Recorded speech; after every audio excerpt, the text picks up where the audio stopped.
और आपके ज्ञान से हमारे शोधार्थी मित्रों को लाभान्वित कीजिए सर। नमस्कार बहुत सर। बहुत बहुत धन्यवाद डॉक्टर ईश्वर। और जी मुझे सर। भी जुड़कर अच्छा लग रहा है। आप भी मेरे प्रिय हैं और ये सब लोग जो अभी जुड़ रहे हैं, इन सबसे संवाद करके निश्चित तौर पर मुझे अच्छा लगेगा। अ, सबसे पहले तो इन सब लोगों को बधाई कि ये लोग अब शोधार्थी हैं आपके प्रतिष्ठित विश्वविद्यालय के, और ये लोग आगे अब वहाँ अपनी पीएचडी की डिग्री पूरी करेंगे और आगे जाएंगे। तो सबसे पहले तो बधाई और शुभकामनाएं इनको। अ, ये एक सुखद स्थिति होती है जब आप पीएचडी में प्रवेश करते हैं। आप जब बीए कर रहे होते हैं तो सोच एक रहता है कि 10 दिशाएं होंगी, एमए कर रहे होते हैं तो भी रहता है, लेकिन जब आप पीएचडी करने लगते हैं तो आपकी दिशा लगभग निर्धारित होने लगती है कि अब आपको उच्च शिक्षा में रहना है, शिक्षा में रहना है, रिसर्च में रहना है, और कुछ ऐसा काम करना है कि आप जिस अनुशासन में काम कर रहे हैं, जिस सब्जेक्ट में काम कर रहे हैं, कर रही हैं, उसमें कुछ नया जोड़ना है। आपका शोध कुछ नया जोड़ेगा उसमें। जिस भी टॉपिक पर आप काम करेंगे करेंगी, उसमें कुछ नया आपके द्वारा जोड़ा जाएगा। तो यह बहुत विशेष होता है। उच्च शिक्षा में सबसे ऊपर की डिग्री के लिए अब आपने अपना अध्ययन शुरू किया है, अपनी पढ़ाई शुरू की है। देखिए, अनुसंधान का जो मसला है उसको दो तरह से समझना चाहिए। सामान्यतः तो अनुसंधान अनुसंधान ही होता है, लेकिन विज्ञान में अनुसंधान और साहित्य में अनुसंधान, दोनों की प्रक्रिया में फर्क होता है। जो साहित्य को पूरी तरह विज्ञान की श्रेणी में नहीं रख सकते। हालांकि मैं अक्सर कहता हूं कि साहित्य और विज्ञान एक दूसरे के विलोम नहीं हैं। विज्ञान तन की औषधि तैयार करता है और साहित्य मन की औषधि तैयार करता है। तो तन और मन दोनों मिलाकर ही मनुष्य का जीवन होता है। अगर सिर्फ तन हो तो भी जीवन नहीं, सिर्फ मन हो तो भी जीवन नहीं। तो रहता है। लेकिन जब हम साहित्य में शोध करने लगते हैं, साहित्य में अनुसंधान की ओर बढ़ते हैं, तो हमारे सामने विशुद्ध ज्ञान का मामला नहीं रहता है। यहाँ पर संवेदनाएं हैं, भावनाएं हैं, समाज का यथार्थ है, एक जो हमारी सांस्कृतिक पहचान है, ये सब कुछ शामिल होता है आपके अध्ययन में। आप जब किसी साहित्यकार पर काम करना शुरू करते हैं, करती हैं, किसी रचना विशेष पर काम करना शुरू करते हैं, करती हैं, या प्रवृत्ति विशेष पर काम करना शुरू करते हैं, करती हैं, तो ऐसा नहीं होता है कि आप बहुत एक रैखिक गति से चीज़ों को करना शुरू कर देंगे। एक रैखिक गति से चीज़ों को करना शुरू कर देंगे। वहाँ पर चीज़ें जो हैं वो बहुत विस्तृत ढंग से आती हैं सामने और रहती हैं। ईश्वर जिसे जब बात हो रही थी और इन्होंने कहा कि सर हमारे शोधार्थियों के साथ एक संवाद आपका हो, आपका लेक्चर हो, तो मुझे बहुत अच्छा लगा। नए लोगों से जुड़कर सचमुच अच्छा लगता है, क्योंकि संभावनाएं रहती हैं आपके पास। आपके सोचने का ढंग, आपकी कंडीशनिंग नहीं हुई है उस तरह से, जैसे एक उम्र के बाद, एक समय के बाद अनुकूलन हो जाता है। आप बदलने को तैयार नहीं होते हैं। आप उस उम्र में हैं जहां पर आपको नई दिशाएं आकर्षित कर रही हैं, नए विषय आकर्षित करेंगे जहां आपको काम करना है। एक चीज़ और भी समझना चाहिए। अनुसंधान और आलोचना, साहित्य के विद्यार्थी हैं हम, साहित्य के संदर्भ में बात कर रहे हैं। अनुसंधान और आलोचना को एक नहीं मानना चाहिए। अक्सर लोग अनुसंधान को आलोचना मान लेते हैं और बहुत सारे लोग आलोचना को भी अनुसंधान की श्रेणी में रखने लगते हैं। दोनों में फर्क है, बारीक फर्क है, लेकिन है। अभी हम उस पर आएंगे कि अनुसंधान और आलोचना में क्या फर्क होता है। अच्छा अनुसंधान आलोचना की कृति भी बन सकता है, लेकिन हर आलोचना अनुसंधान नहीं होती, हर समीक्षा अनुसंधान नहीं है। भले ही आपने उसमें कुछ नई बातें की हों, तब भी होता क्या है कि अनुसंधान और आलोचना में सबसे पहले तो ये जानना चाहिए कि जब आप अनुसंधान की ओर बढ़ते हैं तो आप एक विषय चुनते हैं। और विषय चुनने की शर्त क्या होती है? विषय चुनने की शर्त ये होती है कि उसमें कोई प्रॉब्लम एरिया होना चाहिए, समस्या मूलकता होनी चाहिए। अगर समस्या मूलकता नहीं है तो विषय आपको कहीं पहुंचाएगा नहीं। उसमें कोई ना कोई समस्या दिखनी चाहिए, जिस समस्या का निदान एक रिसर्चर के रूप में, एक शोधार्थी के रूप में आपको करना होता है।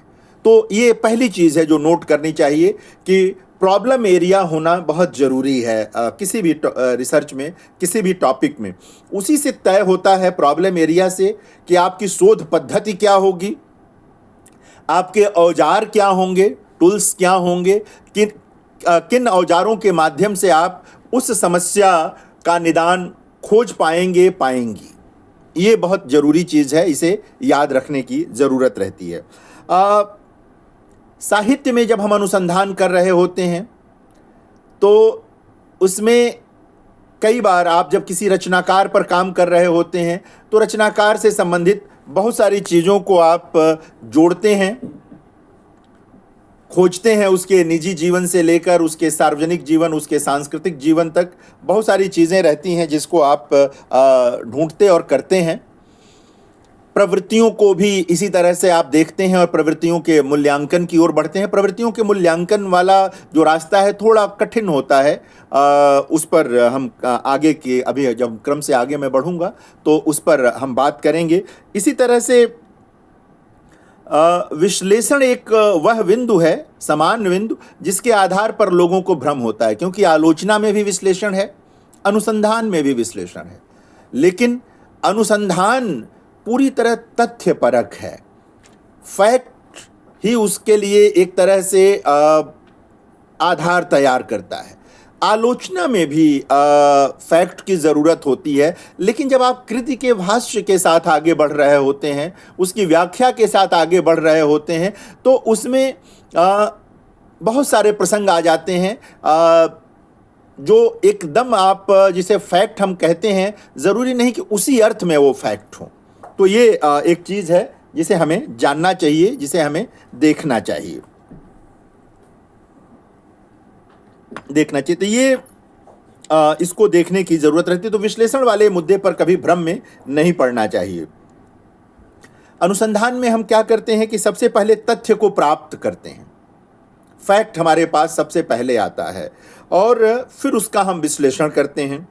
जबकि आलोचना में हम विश्लेषण के माध्यम से मूल्यांकन की ओर बढ़ जाते हैं।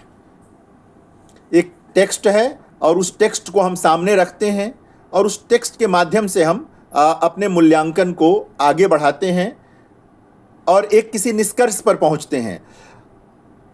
आलोचना में जरूरी नहीं है कि आप किसी मूल्य निर्णय तक पहुंचें। अनुसंधान में किसी न किसी निष्कर्ष तक पहुंचना अनिवार्य होता है। आपको पहुंचना ही होता है किसी निष्कर्ष तक, और हो सकता है कि आपके निष्कर्ष से कुछ लोग सहमत ना हो, लेकिन आपका निष्कर्ष ठोस आधारों पर केंद्रित होना चाहिए। ऐसा नहीं है कि आपके मन में आया और आपने निराला जी पर कोई काम किया, प्रसाद जी पर कोई काम किया, प्रेमचंद पर कोई काम किया, तुलनात्मक अध्ययन में गुजराती और हिंदी के किसी साहित्यिक पन्नालाल पटेल और हिंदी के किसी कथाकार को मिलाकर आपने अपना शोध शुरू किया और किसी मनमाने निष्कर्ष पर पहुंच गए। शोध एकांगी हो जाएगा और निश्चित तौर पर उस शोध का कोई मतलब और माने नहीं बनेगा। तो इस बात को अपने जहन में जरूर रखें, अपने दृष्टि में जरूर रखें।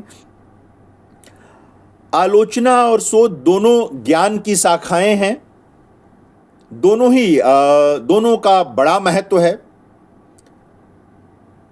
आलोचना में हम कई बार शोध का सहारा लेते हैं और शोध में बार बार हम आलोचना का सहारा लेते हैं, आलोचकों के कथन का, आलोचकों के विश्लेषण का सहारा लेते हैं। मतलब एक दूसरे के साथ ही ये आवाजाही लगातार शोध और आलोचना के बीच बनी रहती है, लेकिन दोनों एक दूसरे के पर्याय नहीं हैं। इसको बराबर याद रखें, दोनों एक नहीं हैं, इस बात को याद रखें। ये चीज़ याद रखना जरूरी है। दोनों में से किसी के महत्व को या किसी की भूमिका को कम करके भी आंकने की ज़रूरत नहीं है। अगर आप किसी की भूमिका को कम करके आंकते हैं तो ये गलत करते हैं, ये चीज़ ठीक नहीं है। कई बार आपको कुछ लोग मिलेंगे जो कहेंगे कि देखिए ना, ये जो शोध है ये भी तो एक अच्छी आलोचना है। कभी कभी कोई कहेगा कि ये जो आलोचना की कृति आई है, देखिए रिसर्च से भरी हुई है।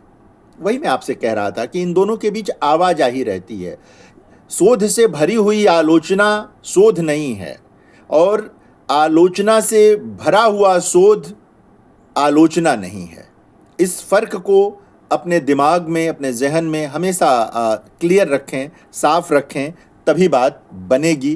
अन्यथा धोखा होने का खतरा बना रहेगा। अनुसंधान में खोज महत्वपूर्ण है। हो सकता है कि आपको जिस विषय को आपने चुना है उसके लिए आपको लाइब्रेरियों की धूल झाड़नी पड़े। हो सकता है तमाम ऐसी जगहें आपको बताई जाए जहां पहुंचना भी बड़ा मुश्किल हो, वहां जाकर आपको पांडुलिपियां ढूंढनी पड़ें। आपको पुराने लेख पता चला कि किसी शहर की किसी लाइब्रेरी में हैं और कहीं उपलब्ध नहीं हैं, आपको वहां जाना पड़े। हालांकि अब इंटरनेट का दौर आ गया है और बहुत सारी चीज़ें धीरे धीरे लोग इंटरनेट पर डालने लगे हैं और आसानी से मिल रहा है, लेकिन इंटरनेट पर भी जाके खोजना तो पड़ेगा आपको। वही संदर्भ, वही रेफरेंस आपको देखना तो पड़ेगा।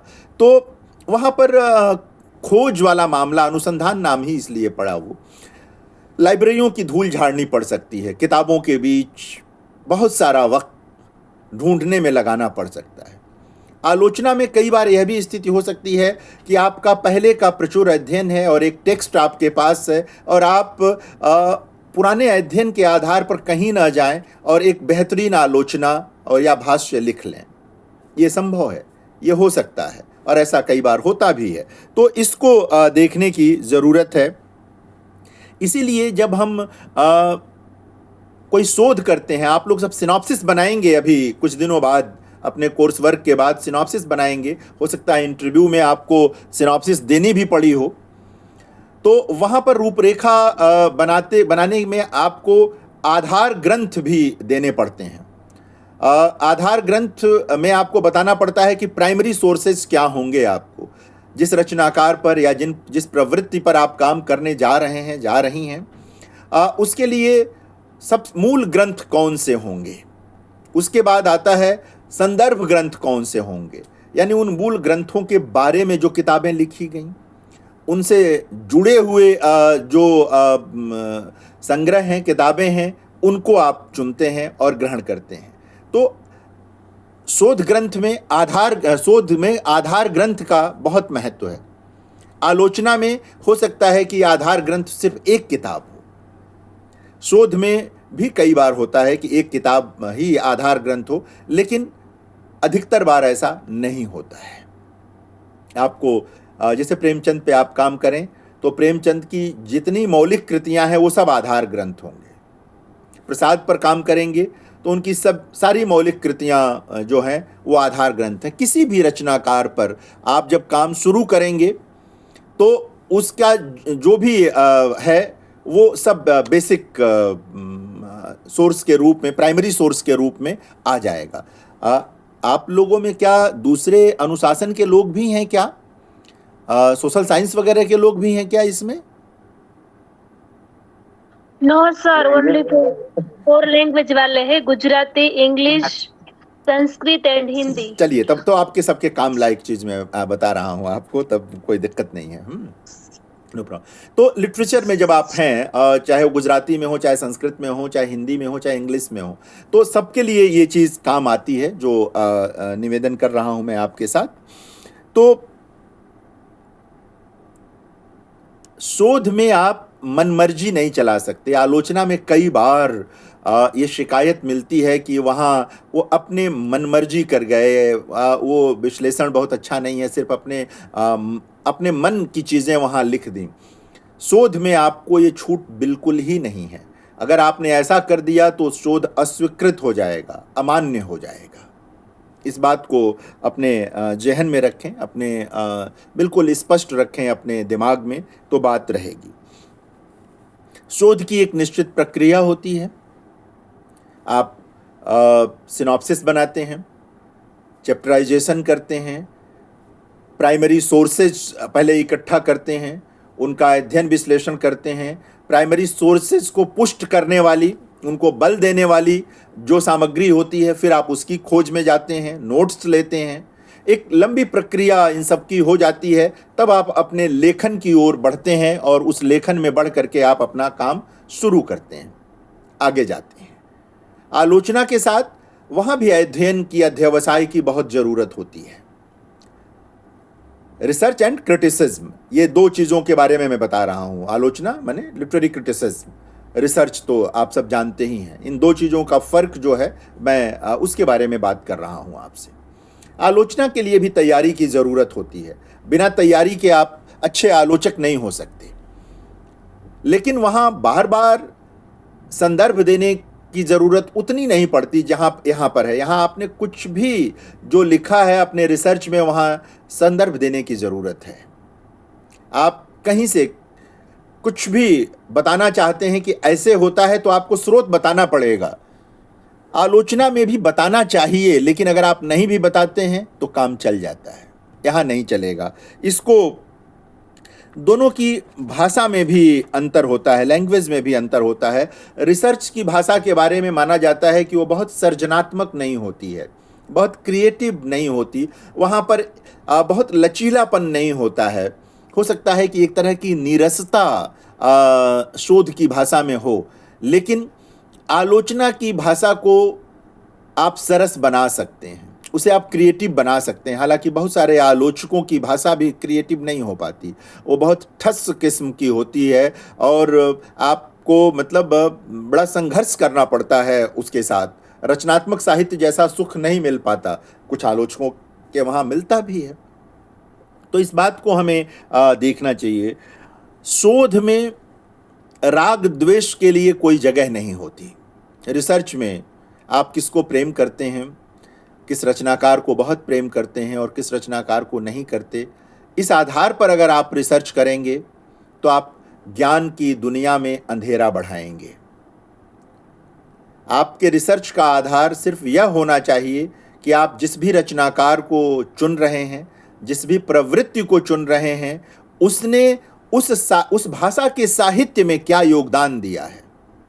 जैसे मैं गुजराती में मैंने पन्नालाल पटेल जी का नाम लिया, उमाशंकर जोशी जी हैं, तमाम रघुवीर चौधरी हैं, इन तमाम बाद के अभी तो हैं वो लिख रहे हैं, ज्ञानपीठ अवार्डी, और भी बहुत सारे कवि रचनाकार। अगर आप इनको चुनते हैं,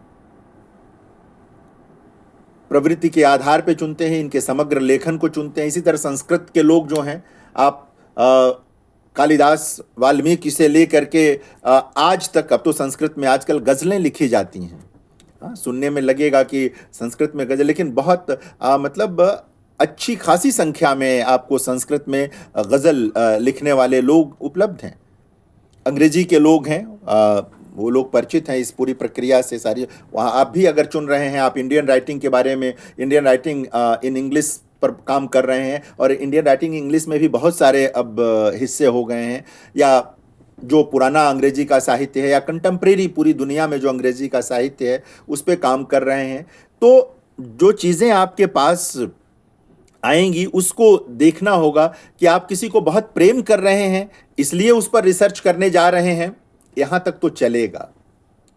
लेकिन कोई रचनाकार आपको रास नहीं आया, पसंद नहीं आया, इसलिए आप उस पर रिसर्च करके उसे निपटाने की कोशिश करेंगे, इससे तो अन्याय हो जाएगा। इससे अकादमिक दुनिया का सौंदर्य बोध बिगड़ेगा। इसलिए यहाँ आलोचना में यह देखा जाता है कि वहाँ पर राग द्वेष भरपूर मात्रा में काम करती है। कोई आप आलोचक हैं, आप लिटरेरी क्रिटिक हैं, और आपको कोई कवि, कोई कथाकार, कोई नाटककार पसंद नहीं है, तो आपके पास पढ़े लिखे विद्वान हैं, आप विदुषी हैं, आपने अपने औजार तैयार किए और आपने उनको सिद्ध कर दिया कि इनका लेखन किसी अर्थ का नहीं है। हालांकि बाद की पीढ़ियां इसे स्वीकार करेंगी, इसमें संदेह है। जैसे मैं हिंदी से आपको एक उदाहरण देता हूँ।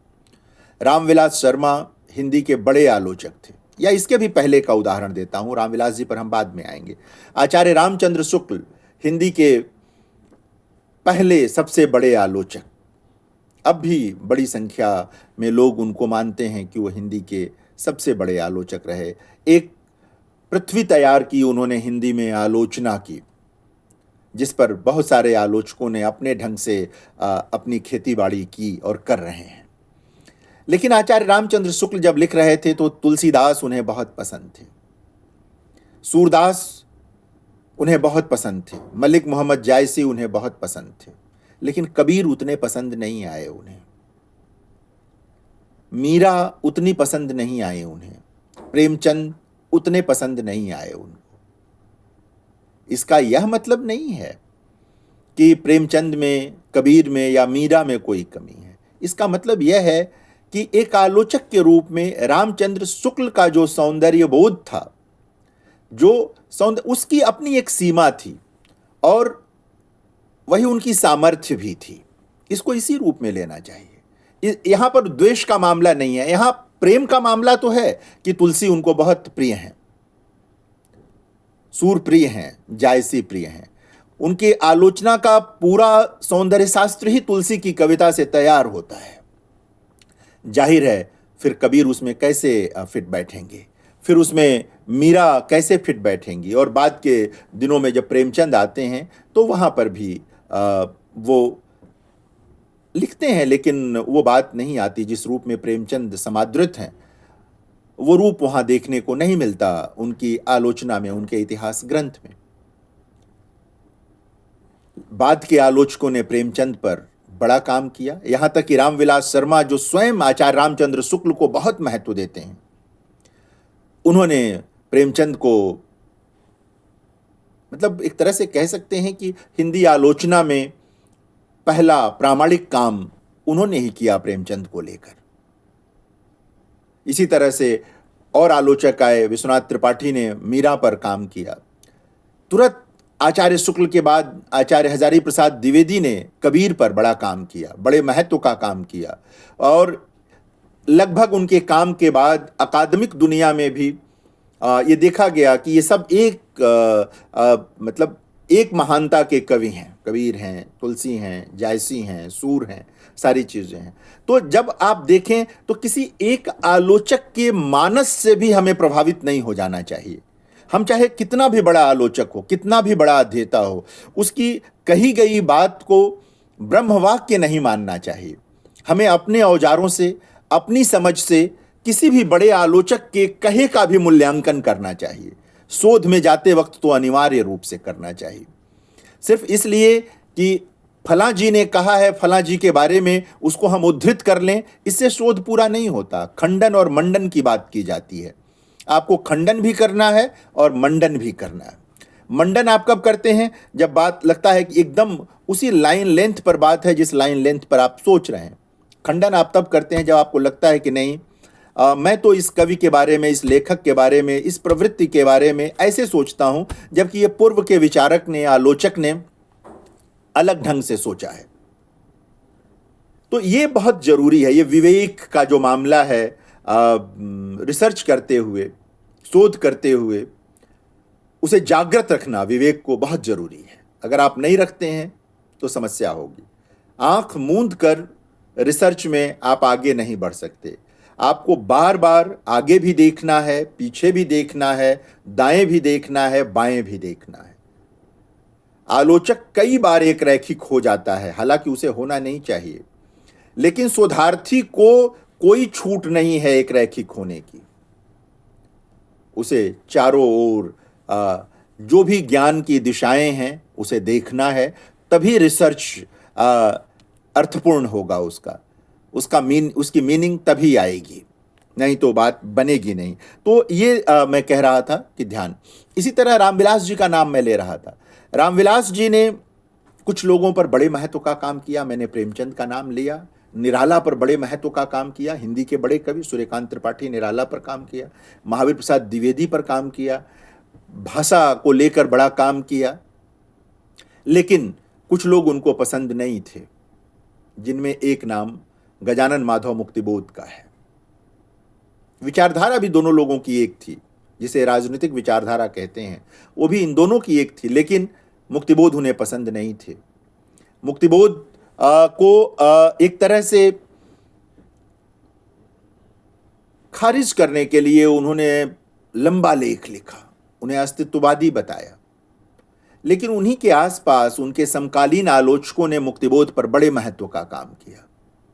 और हम सब जानते हैं कि मुक्तिबोध के बिना हिंदी कविता पर कोई बातचीत संभव नहीं है। यह काम करने से रामविलास जी की प्रतिष्ठा में कोई वृद्धि नहीं हुई। हालांकि उनका और काम उन्हें बहुत प्रतिष्ठित बनाता है, लेकिन बाद की पीढ़ियों ने जब मुक्तिबोध को पढ़ा और समझा, कुछ लोग अब भी हैं जो रामविलास जी के आईने से ही उसी चश्मे से मुक्तिबोध को देखते हैं, लेकिन 80% से अधिक लोग जो हैं वो मुक्तिबोध को उस नज़र से नहीं देखते, उस चश्मे से नहीं देखते। वो उन्हें एक भिन्न किस्म के प्रगतिशील कवि के रूप में पाते और देखते हैं। तो आलोचना में इस बात की संभावना बनी रहती है। शोध में अगर आप फैक्ट पर जाएंगे और आपके विश्लेषण में ऑब्जेक्टिविटी होगी, वस्तुनिष्ठता होगी, तो आप काम कर पाएंगे। रिसर्चर को तटस्थ होना पड़ता है। ये तटस्थ होना बहुत सामान्य जीवन में अच्छी बात नहीं मानी जाती, राजनीति में तो बिल्कुल नहीं मानी जाती, लेकिन शोधार्थी को तटस्थ होने की जरूरत होती है। उसे झुकना नहीं होता है किसी और तरफ, कितना भी पसंद हो, झुकना नहीं है। मूल्यांकन की कसौटी बड़ी कठोर होनी चाहिए। इस बात को हमेशा हमेशा अपने पास, अपने जहन में रखें। कोई छूट नहीं है आपके पास तटस्थ क्या मतलब पक्षधरता ले लेने की। तटस्थ रहना पड़ेगा। आलोचक तटस्थ हो तो उसकी आलोचना को लोग श्रेष्ठ नहीं मानते, उसे कहेंगे कि अध्यापकीय किस्म की आलोचना है, विद्यार्थियों के बस पढ़ने पढ़ाने की आलोचना है, कृति का कुछ नया भाष्य नहीं निकल करके आया, कृति किसी रूप में बहुत स्पष्ट होकर के नहीं आई, ये बातें होने लगेंगी उसको लेकर। तो ये सब चीज़ें बहुत स्पष्ट रही है। आप लोग अभी आपने अपना शोध शुरू ही किया है, शुरुआत की है, तो इन बिंदुओं को लेकर के चलें। आलोचना पद्य में भी लिखी है लोगों ने, आजकल भी कुछ लोग प्रयोग करते हैं कि पद्य में वो आलोचना लिख लें, लेकिन शोध के लिए प्रोज ही जरूरी है, वो गद्य में ही शोध संभव होता है। और इसका कारण ये भी है, हालांकि मैं स्वयं कविताएं लिखता हूँ, लेकिन ये सही है कि तार्किकता जितनी तीक्ष्ण गद्य में होती है कविता में नहीं होती। कविता में भावनात्मकता का अधिक, भावनाओं का अधिक दबाव रहता है। बुद्धि वहाँ भी काम करती है, विवेक वहाँ भी काम करता है, पक्षधरता वहाँ भी काम करती है, लेकिन गद्य में आप तार्किक होते हैं, रैशनल एकदम। गद्य की पूरी बुनावट ही तर्क पद्धति पर आधारित है, और रिसर्च में तो बिल्कुल ही आपको अपने हर लिखे वाक्य को डिफेंड करना है रिसर्च में, तभी आपका रिसर्च माने। ऐसा नहीं होगा कि आपने कुछ लिख दिया और बाद में कोई सवाल पूछे तो आप उसको डिफेंड ना कर पाएं, आप बता ना पाएं कि आपने ये क्यों लिखा, ये चीज़ क्यों सामने आई। अगर आप ऐसा करेंगे तो जाहिर है कि लोग मानेंगे कि ये फिर आपने बहुत बेमन से ऐसे ही बस डिग्री पा लेने के लिए रिसर्च कर लिया है। लेकिन अगर आप उसे डिफेंड करते हैं, बताते हैं, तो नयापन सामने आएगा। जो भी आपने नया उसमें जोड़ने की कोशिश की होगी वो आएगा। रिसर्च भी दो प्रकार के होते हैं। सामान्य तौर पर दो तरह के रिसर्च हम लोग करते और कराते हैं, आपको और लोग भी बताएंगे। एक तो होता है प्योर रिसर्च, विशुद्ध शोध, शुद्ध शोध। ये विज्ञान के क्षेत्र में किए गए शोध जो होते हैं वो प्योर रिसर्च के क्षेत्र में मानते हैं विद्वान लोग। एकदम 24 कैरेट का मामला उधर रहता है। व्यवहारिक या कर्मशील शोध जिसके प्रैक्टिकल और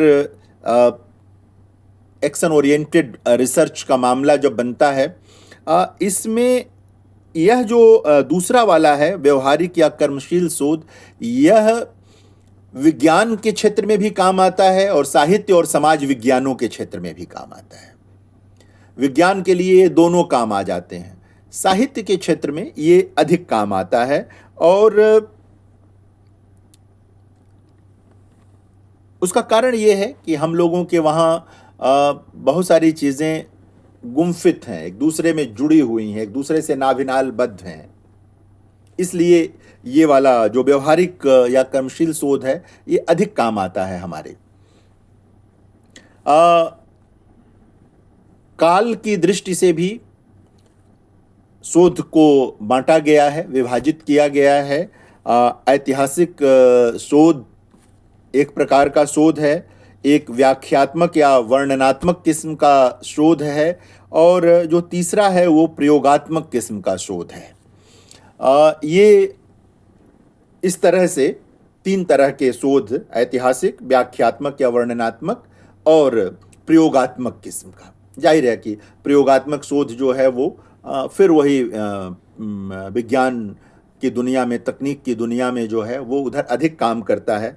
व्याख्यात्मक और वर्णनात्मक हम लोगों के काम बहुत आता है, जो साहित्य के लोग हैं उनके काम बहुत आता है। जब आप पढ़ेंगे और शोध पद्धतियाँ पढ़ेंगे तो आपको ये सब विस्तार से बताया जाएगा, लोग बताएंगे आपको। शोध के कई चरण होते हैं, शोध के कई सोपान होते हैं, कई सीढ़ियाँ होती हैं। एकाएक आपकी थीसिस जमा नहीं हो जाती। जैसा मैं आरंभ में कह रहा था कि आप एक सिनॉप्सिस बनाते हैं, सिनॉप्सिस में आप ऑब्जेक्टिव सामने रखते हैं कि ये विषय क्यों चुन रहे हैं आप, क्यों इस विषय को चुनने का कारण क्या है। इस विषय को जब आप चुन रहे हैं तो इसकी लिमिटेशंस क्या हैं, सीमाएं क्या हैं, और इसकी शक्ति क्या है। शक्ति भी बतानी है आपको, सीमा भी बतानी है। और याद रखिए कि रिसर्च में सीमा बताना कोई कमजोरी नहीं है। इसीलिए उच्च शिक्षा स्पेसिफिक होती है, विशेषीकृत होती है। आप जब पीएचडी कर रहे होते हैं तो दुनिया भर के ज्ञान को वहाँ समाहित करने का आग्रह नहीं होता है, बहुत स्पेसिफिक रहने का आग्रह होता है कि अपने टॉपिक, उससे जुड़ी चीज़ों को इकट्ठा कीजिए, ले आइए। तो इस बात को हमें रखना होगा कि सिनॉप्सिस में हम अपने ऑब्जेक्टिव्स पहले बताते हैं। हम ये बताते हैं कि इस विषय पर पूर्व में कितने काम हो चुके हैं, अगर हो चुके हैं तो ये बताते हैं कि पूर्व में जो काम हुए हैं, हम जो टॉपिक लेकर आ रहे हैं, मैं जो टॉपिक लेकर आ रहा हूं, आ रही हूं, वो टॉपिक हमसे पहले हो चुके जो रिसर्च हैं उनसे किस प्रकार भिन्न है। ये बहुत महत्वपूर्ण बिंदु है, आपको बताना पड़ेगा। अभी मैं कोई एक टॉपिक सामने रख करके भी जिक्र करूंगा, क्योंकि आप सब लोग साहित्य के विद्यार्थी हैं, तो हिंदी का भी टॉपिक अगर हम एक सामने रखेंगे तो मुझे लगता है कि आपको कोई समस्या नहीं होगी।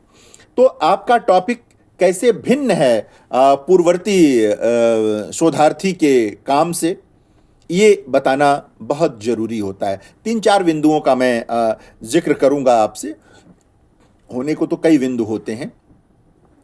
शोध पद्धतियां बतानी होती हैं आपको कि जो टॉपिक अब आप चुनने जा रहे हैं उसमें किस किस तरह की मेथोडोलॉजी का प्रयोग करेंगे आप, ये जाना। अब आप लोग जब कोर्स वर्क कर रहे हैं तो मेथोडोलॉजी पर बहुत फोकस करके पढ़िएगा, आप लोग समझ के साथ पढ़िएगा कि मेथोडोलॉजी का इस्तेमाल कब और कैसे करते हैं। अक्सर साहित्य के विद्यार्थी इस मामले में चूक कर जाते हैं मेथोडोलॉजी के इस्तेमाल के बारे में। कई बार वो जिस मेथोडोलॉजी का इस्तेमाल करते हैं उसका नाम भी नहीं बता पाते, नहीं कर पाते। ये एक तरह की सीमा है, तो हम इससे निकल सकते हैं। ये कोई ऐसी सीमा नहीं है जिसका हम अतिक्रमण न कर सकें, जिसे हम तोड़ ना सकें, तो इसको हमें देखना होगा। चैप्टराइजेशन करते हैं आप,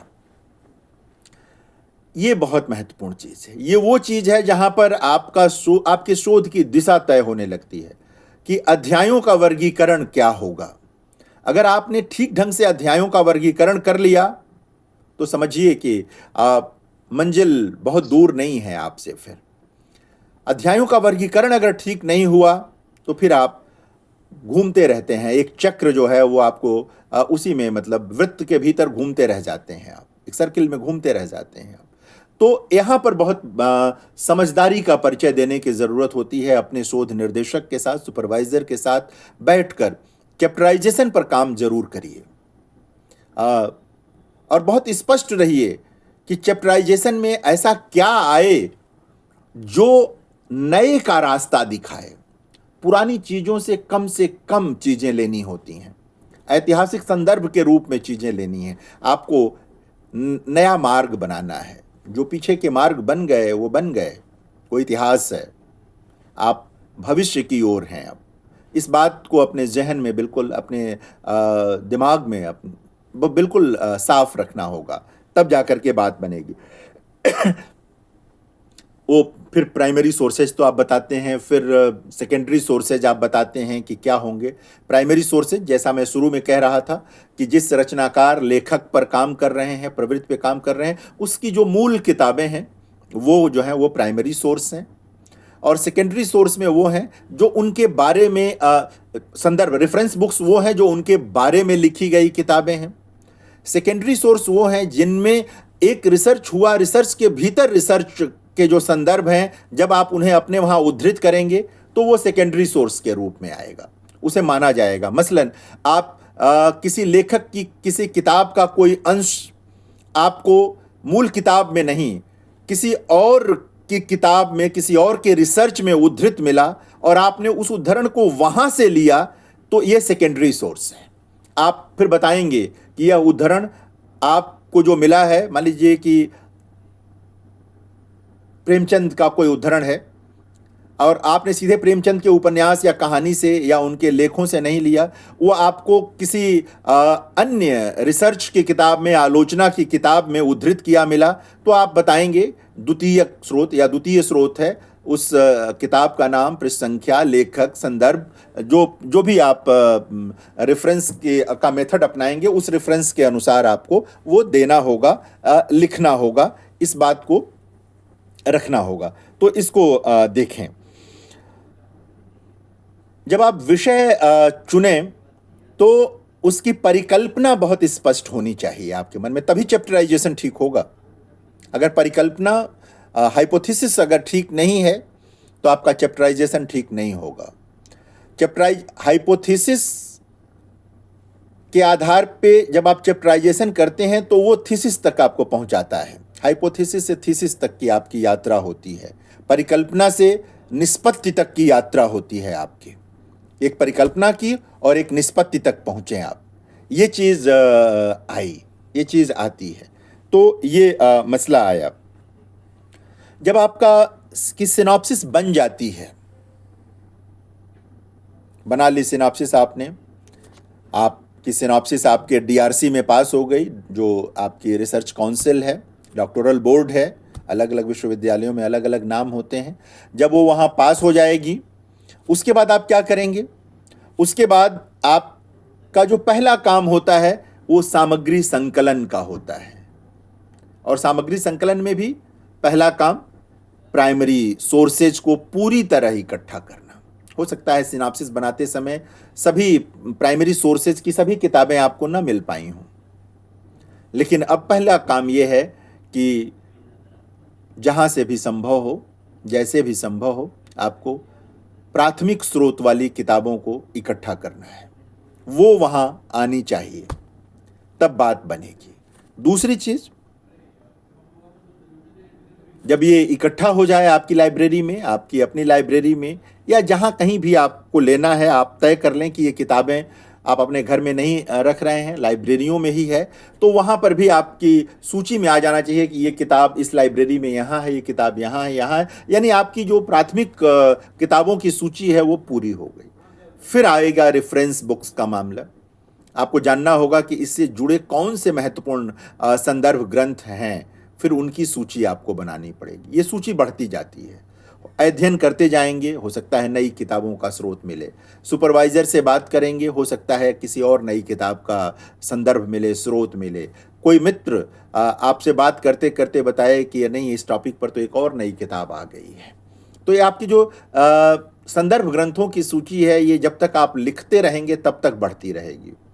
और सच तो यह है कि जब आपकी थीसिस जमा हो जाएगी तब भी संदर्भ ग्रंथ नए आते रहेंगे, और कभी जब आप अपनी थीसिस को किताब बनाएं तो फिर उसे देख सकते हैं, देखना चाहिए, ये करना चाहिए। तो यह एक चीज़ आपके जहन में रहनी चाहिए। जब आप सामग्री संकलन कर लेते हैं तो सामग्री के विश्लेषण की ओर बढ़ना होता है। विश्लेषण से क्या आशय है? ऐसा नहीं कि तुरंत व्याख्या करने बैठ जाइए। चैप्टर में आपको कहाँ उस सामग्री का उपयोग करना है, यह स्पष्टता आपको होनी चाहिए। ऐसा नहीं है कि आपने पढ़ लिया और कहीं से उद्धरण आपने अपने नोटबुक में 200 उद्धरण नोट कर लिए हैं और उन्हें आपको पहले अध्याय में लगा ही देना है। नहीं, 200 उद्धरण आपने नोट किए, ठीक है, लेकिन क्रमबद्धता देखनी होगी, उपयोगिता देखनी होगी, ज़रूरत देखनी होगी कि है कि या नहीं है। अगर नहीं है, हो सकता है कि आपने जो 200 उद्धरण चुने उसमें से सिर्फ 25 की ज़रूरत पड़े, 175 की ज़रूरत ना पड़े। उदास होने की ज़रूरत नहीं होती है ऐसे में, क्योंकि आपने पीछे जो 200 उद्धरण इकट्ठे किए वो एक गहन अध्ययन के आधार पर किया है आपने, और अध्ययन तो कभी बेकार नहीं जाएगा। वो अध्ययन ही आपको चैप्टर लिखते हुए रास्ता देगा कि किस कथन को लेना है, किस कथन को नहीं लेना है, और किस कथन को लेकर उसकी व्याख्या में उसे खंडित करना है या मंडित करना है, उसका क्रिटिक उपस्थित करना है या उसे स्वीकार कर लेना है। ये अगर आप करते हैं तब बात आगे बनेगी और रहेगी। सुन रहे हैं आप लोग या सब लोग अपने अपने कामों में व्यस्त हैं? No, sir. Yes, नहीं सर, सुन रहे हैं। Sir, listening. We are listening. सुन रहे हैं सर, सुन रहे हैं। क्योंकि किसी का चेहरा दिख बोल नहीं रहे रहा सुन रहे है, हैं। किसी का चेहरा दिख नहीं रहा है, तो इसलिए कई बार लगता है कि ये एकल सुन रहे हैं, सुन रहे हैं। एकल पाठ की तरह चीज चल रही है, तो वो लग रहा है। तो ये सब सुन रहे। हाँ, तो ये जो है आप इस तरह से करते हैं, सामग्री के विश्लेषण की ओर बढ़ते हैं, और विश्लेषण में बहुत वस्तुनिष्ठ होने की ज़रूरत होती है। भावुकता में शोध का विश्लेषण नहीं होता, वो आपको निष्कर्ष की ओर नहीं ले जाएगा, वो आपको दुख देगा, परेशान करेगा। ये ध्यान रखना होगा, ये देखना होगा। और निष्कर्ष एक लंबी प्रक्रिया के बाद आप रिसर्च में पाते हैं, जिसको निष्पत्ति मैं कह रहा था। क्या फाइंडिंग्स हैं, अक्सर पूछा जाता है। जब थीसिस आप सबमिट कर देते हैं, वाइवा होता है, तो जो वाइवा करने वाले लोग होते हैं वो पूछते हैं, ये बताइए फाइंडिंग्स क्या हैं आपके, और फाइंडिंग्स किन आधारों पर हैं, इन फाइंडिंग्स को हम क्यों महत्वपूर्ण माने। ये बड़ी चीज़ है जिसे आपको देखना होगा, समझना होगा और जानना होगा। तो इसको देखने की ज़रूरत होगी। क्लियर है ये बातें जो मैं कह रहा हूं, क्लियर हैं आपको? Yes, sir. स्पष्ट हो रहा है? कुछ लग रहा है कि काम की बात हो रही है? जी सर। हाँ, ठीक है, फिर ठीक है, नहीं तो कुछ और बातें और ऐड करेंगे हम।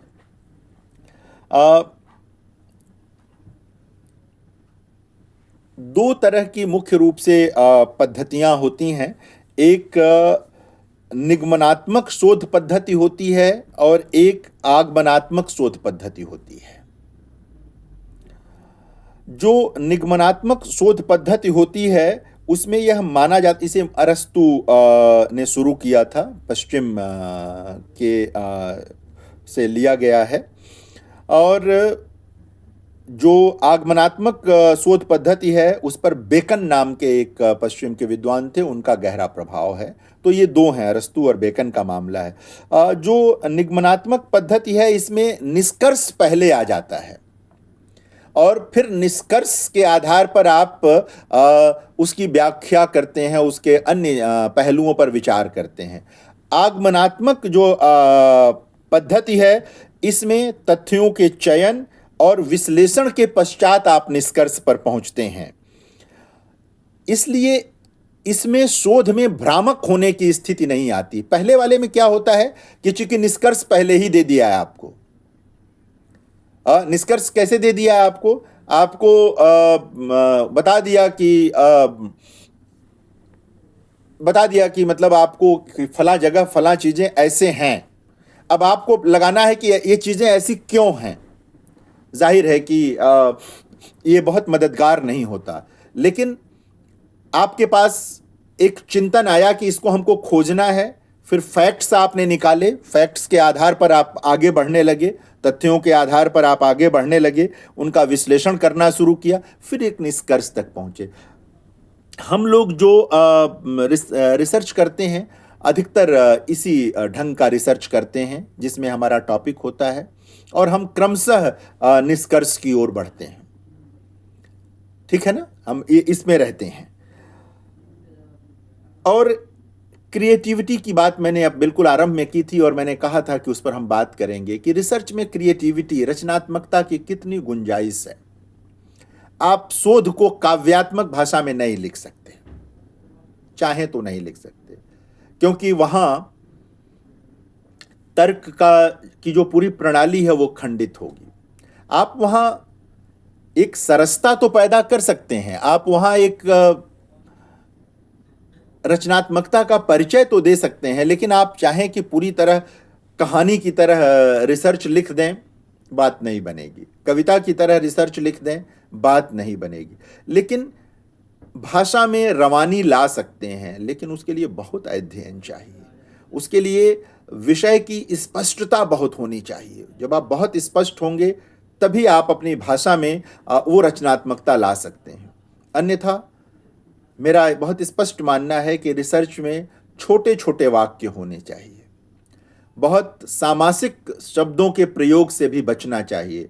छोटे वाक्य आपके तर्क को मजबूत करते हैं, वो एक दूसरे से कनेक्ट होते चले जाते हैं, जुड़ते चले जाते हैं।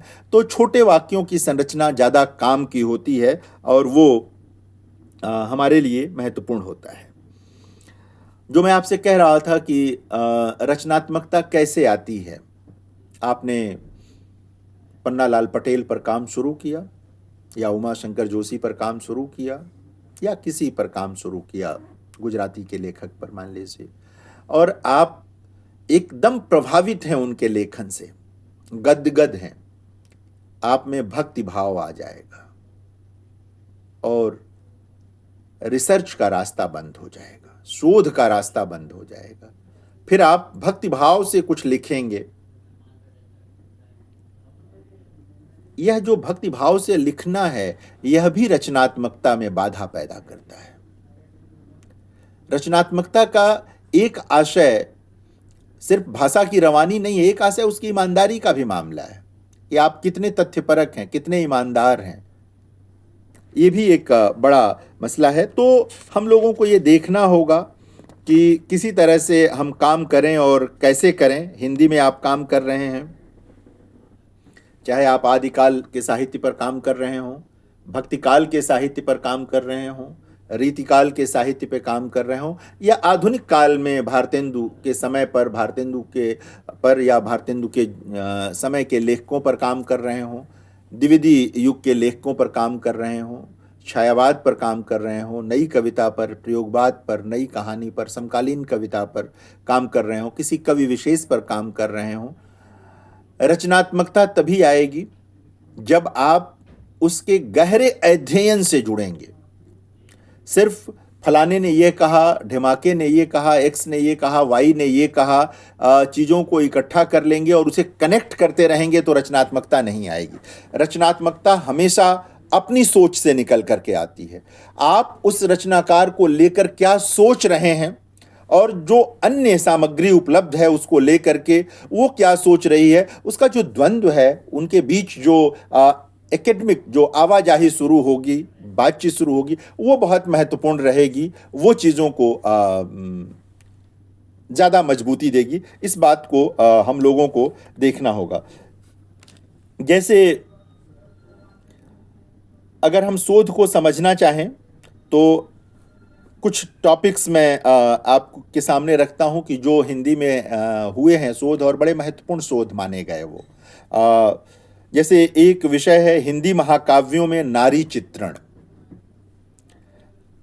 एक है मध्ययुगीन साहित्य में नारी। ये स्त्री को लेकर के मैं सारे विषय आपको बता रहा हूँ।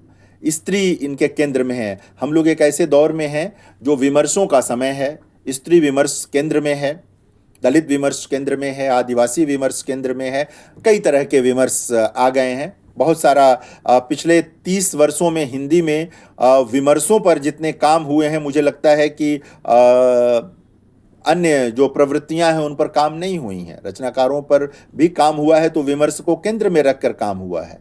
बहुत कम काम हुआ है इस बीच में भक्ति साहित्य पर या रीतिकालीन साहित्य पर या आदिकालीन साहित्य पर।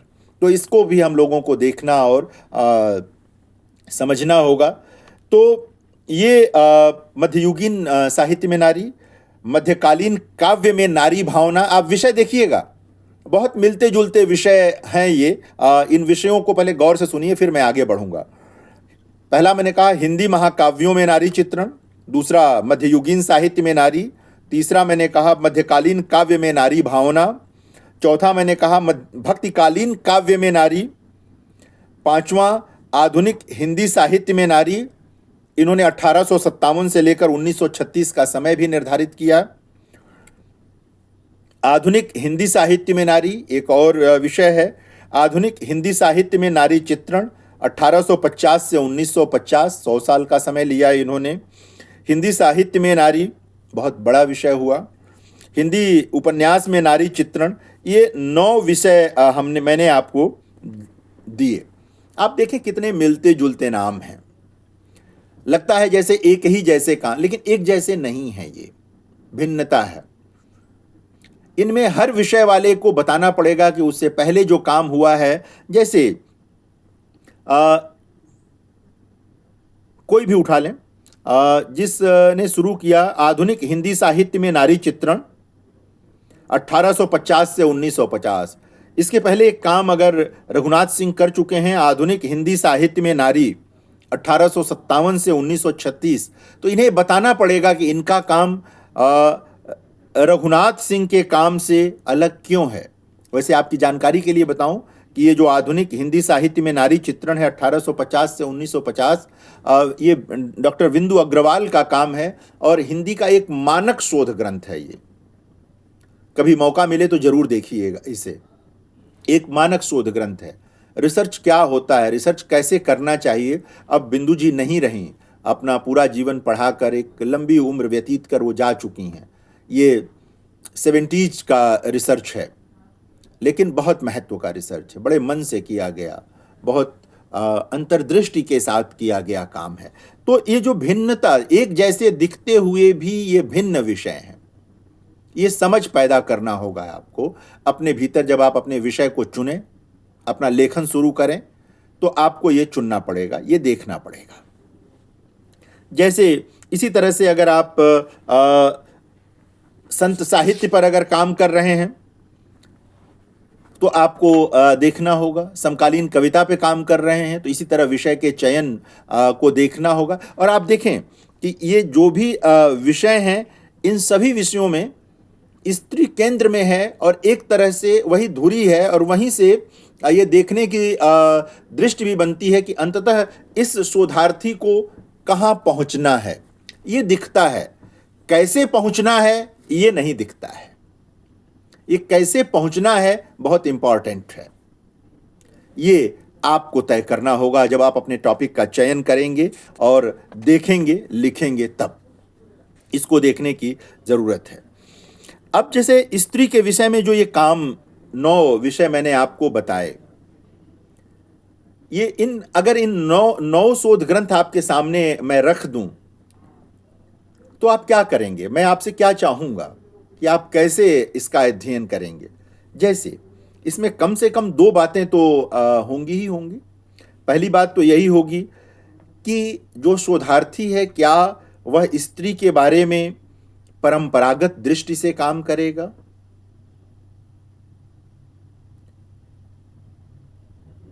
अगर ऐसा करेगा तो वो किन निष्कर्षों पर पहुंचेगा? दूसरी बात, क्या वह बदलते समय की स्त्री और स्त्री आकांक्षा को अपने शोध में महत्व देगा, और ऐसा देगा तो उसका रास्ता क्या होगा, वो कितना महत्वपूर्ण होगा। तो आप अपना काम किस तरह करेंगे, इससे आपकी रचनात्मकता तय होगी, क्रिएटिविटी तय होगी। जितना चुनौतीपूर्ण विषय लेंगे, आपकी रचनात्मकता को उतना बड़ा आकाश मिलेगा, उतना आपके पास फैलने का अवसर रहेगा, उतनी चीजें आपके पास रहेंगी। विषय चुनते समय सबसे जरूरी होता है, कई बार विद्यार्थी क्या करते हैं, सुपरवाइजर के पास आएंगे, सर हमको विषय दे दीजिए। नहीं, विषय चुनने के लिए जरूरी है कि सबसे पहले आप अपना मूल्यांकन करें। आपने एमए तक की पढ़ाई की, कोर्स वर्क किया, आप अपनी लंबी जो अध्ययन यात्रा है, पढ़ाई की यात्रा है, उस पर 1 घंटा विचार करें, 2 दिन विचार करें, 10 दिन विचार करें, और ये देखें कि आपका मन कहाँ सबसे अधिक लगता था। सबसे पहले तो वहीं रुकें, किस साहित्य में लगता था, कविता में, कहानी में, उपन्यास में। कविता में भी तो पहले की कविता में, यानी भक्तिकालीन कविता में, रीतिकालीन कविता में, आधुनिक कविता में, या समकालीन कविता में। गद्य में है तो गद्य में कहाँ, कहानी में तो किधर के साहित्य में। एक मोटा मोटी रेखा आपके सामने बनेगी। उसके बाद आप उसमें करना क्या चाहते हैं, वो कौन सी चीज है जो आपको मथ रही है, उस साहित्य को पढ़ते हुए जो परेशान होते रहे आप कि इसमें ऐसा होता तो क्या होता, इसमें ये चीज का पता नहीं चल रहा है, कैसे ये चीज आई। यहीं से आपको रास्ता मिलेगा अपना टॉपिक तय करने का। किसी दूसरे के बताए टॉपिक पर काम मत कीजिए, खुद तय कीजिए कि आपको करना क्या है, आपका विषय क्या होगा। आपकी चेतना जो गवाही दे, उस विषय को चुनिए और उस पर आगे बढ़िए। अगर आप दूसरे के कहे पर विषय ले लेंगे तो फिर दूसरे के कहे पर किताबें भी पढ़ लेंगे, दूसरे के कहे की चीज़ों को इकट्ठा करके 250-300 पेज भी लिख देंगे, उसका कोई मतलब नहीं है। वो डिग्री भी मिल जाएगी आप, लेकिन कभी आपकी रिसर्च को रेफरेंस के रूप में कोई नहीं पढ़ेगा। अभी मैं आपसे कह रहा था कि बिंदु अग्रवाल का काम आज से 50 साल पहले जो काम उन्होंने किया था, 50 साल से भी पहले, वो काम आज भी स्त्री पर काम करने वाले लोग, आधुनिक साहित्य पर विचार करने वाले लोगों के लिए एक रेफरेंस बुक के तौर पर है। तो आपका काम इसी ढंग का होना चाहिए, इस ढंग का होगा तभी मतलब है। जो भी टॉपिक चुनिए, बहुत गहराई में उतरिए। अगर आप नहीं उतरेंगे तो बहुत सतही चीजें रहेंगी, किसी काम की नहीं रहेंगी। वो डिग्रियां तो मिल ही जाया करती हैं। तो ये तय कीजिए कि सिर्फ डिग्री के लिए आप पीएचडी नहीं कर रहे हैं, आप अपनी जिस भी भाषा के व्यक्ति हैं उसमें योगदान के लिए पीएचडी कर रहे हैं। जब भविष्य में आप अध्यापक बनेंगे तो आपके जो विद्यार्थी हैं वो आपके रिसर्च को एक मानक की तरह देखेंगे। दूसरे विश्वविद्यालयों के लोग आपके रिसर्च को मानक के तौर पर देखेंगे। आपकी जब किताब छपेगी तो लोग उसे अपने पास रखना पसंद करेंगे कि नहीं साहब, कबीर पर तो एकदम नए ढंग का काम आया है। जो कबीर पर अब तक काम था उसमें जोड़ दिया इस नए रिसर्चर ने, प्रेमचंद पर कुछ जोड़ दिया इस नए रिसर्चर ने, अज्ञे पर कुछ जोड़ दिया इस नए रिसर्चर ने, तब बात बनेगी। तो थोड़ी सी बातचीत हम लोग कर लेते हैं अब एक टॉपिक के बाद, फिर हम आगे बढ़ते हैं। अगर आप लोगों के कुछ सवाल हैं तो हम लोग उस पर बात करते हैं।